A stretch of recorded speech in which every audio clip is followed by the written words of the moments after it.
In the chapter, at the end of the chapter 12, over Rose Ramley, and of course, spoiler, remember, Rose Ramley, this is a story where when they break into the house, they finally go to the house, they all go through it because, of course, they're also curious. She's dead, and they've never been in the house, they all want to look around.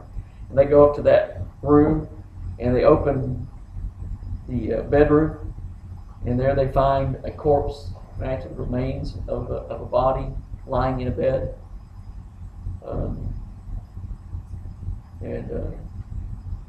All around are the man's toilet things and his clothes that just as if they'd just been removed. There, lying in the bed, is a profound and fleshless grin, a body that had once lain in the attitude of embrace. What was left of him rotted beneath what was left of a nightshirt had become almost, part of the bed itself. And upon him and upon the pillow beside him, there was a dust. But in the second pillow was the indentation of a head, and one of us lifted something from it, that faint, invisible dust, dry and acrid nostril. We saw a long strand of iron gray hair. So she's been sleeping next to the dead body for some time, because her hair wasn't always iron gray. It turns gray later. So it's later in life that she's actually still sleeping beside it. So, yeah.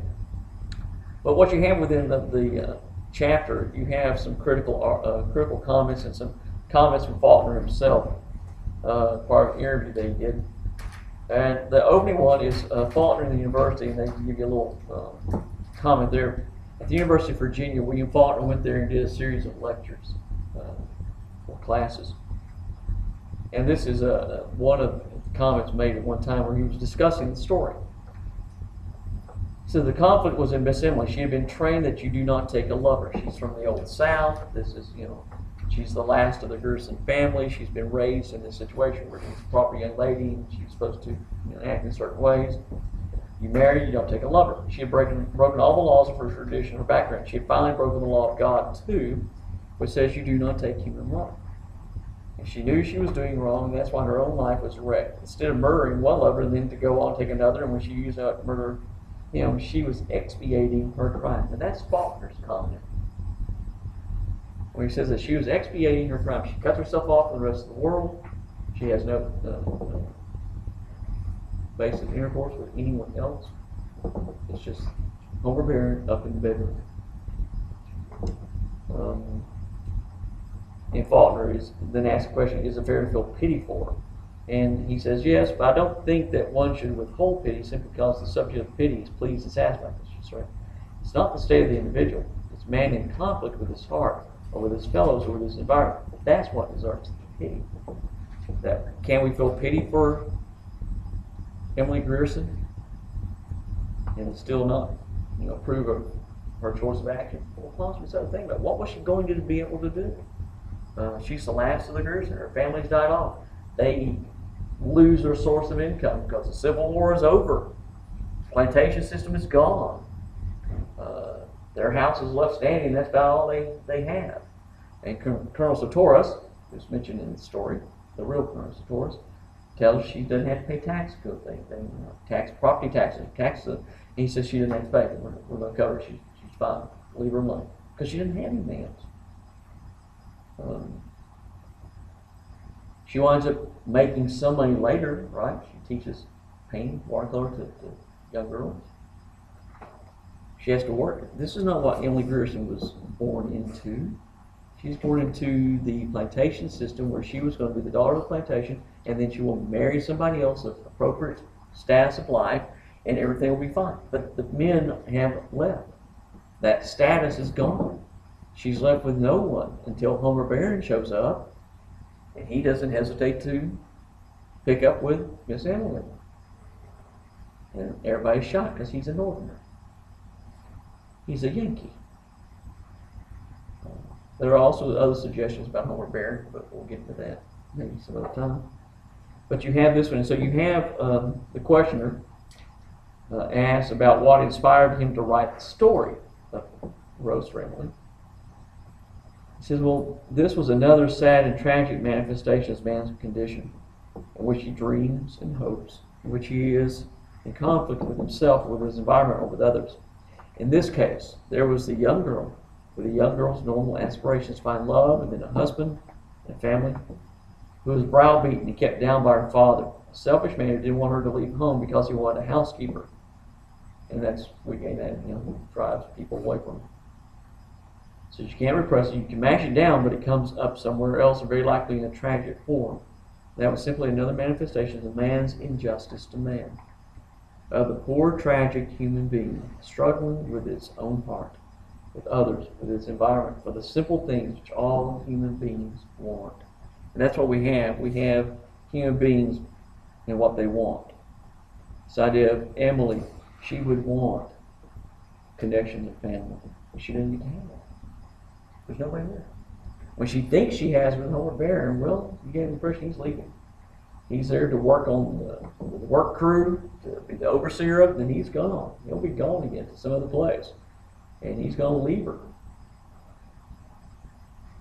And she takes steps to make sure he doesn't leave her. She has been wronged. And she's been scorned. And we know what the cliche is. Hell hath no fury like a woman scorned. Faulkner, you have a couple of the comments about how he feels sorry for her tragedy. Her tragedy was she was an only daughter, an only child. Said when she could have found a husband, could have had a life of her own, her father said, "No, you must stay here and take care of me." And when she found a man, she had no experience in people. She picked out probably a bad one who was about to desert her. When she lost him, she could see that for her, that was the end of life. There was nothing left except to grow older, alone, solitary. She had had something and she wanted to keep it. And where the title comes from, he said it was allegorical. Here was a woman who had had a tragedy, irreparable tragedy. Nothing could be done about it. And I pitied her, and this was a salute to a woman you would hand a rose. A salute. So this is a rose for Emily. The next part of the chapter, you have some excerpts from a couple of critical comments about the story. These are the kind of articles that you can use to do that second for the essay topic. You want to read that and react to one of their comments. This is perfectly allowable to do. One of these are some really strong comments. They have some really good ones. The first one is by Clint Brooks and Robert Penn Warren. I mentioned those about in connection with Flannery O'Connor and the connection they had there. They talk about this, and they talk about Emily Grierson and what she represents. And then you have a couple other comments, and in particular you have one by C.W.M. Johnson, and followed by one by Ray B. West, and those were actually in response to each other. When you took 1301, you had the they say, I say, where you had a couple of articles where one person wrote one that somebody else actually wrote in response to that one. Well, this gives you an opportunity for this as well. This shows you a brief little comment on basically 3 paragraphs from the Johnson article. But you get to read what Johnson says, and then you can read what Ray West, in reaction to this, how he disagrees with Johnson's comment. And what you could do for your paper, you could take those 2 comments, read those, and discuss why you agree more with one or the other, or if you see both are erroneous, explain why. Again, use some details from the story. So you might want to use some of these. These have some fairly nice comments. They also help you understand some of the other aspects of the story. The one by T.J. Stafford focuses on a minor character of Toby, also sometimes pronounced Toby. He's the servant in the Grierson household. You don't see him very often. Very limited, but Stafford says that Toby is an important character. There's a significance to it. Again, one of these characters that's not basically Tobe or Toby, it's pronounced both ways sometimes, is a one-dimensional character. You don't see much of him. He doesn't change any in the story, really. You don't really see much about him at all. In fact, at one part of the story it says he walked out the door and nobody sees him again. What you have, though, is a character who represents. He becomes emblematic for us. And Stafford talks about that. Well, you might want to look at how he discusses this character, and that might give you an opportunity to understand, well, how do I write about a character? If I'm going to choose the first topic, or actually choose an element and choose characterization. How do you write about a character? Well, here you go. This gives you an idea here of what is looked at in that way. The article by Judith Federley talks, it's the longest one, it talks about the stylistic aspect, the grotesque quality of what the story represents thematically and therefore as the culture, so it's reacting in that way. And then you have the next one is also a long article by Rogers where he talks about the technique as well, how the story is actually sort of set up like a detective story and how that detective attitude works and plays within the story itself. So that's something you can look at if you want to read and respond in that way to those particular articles, because those have some details that you might pay attention to.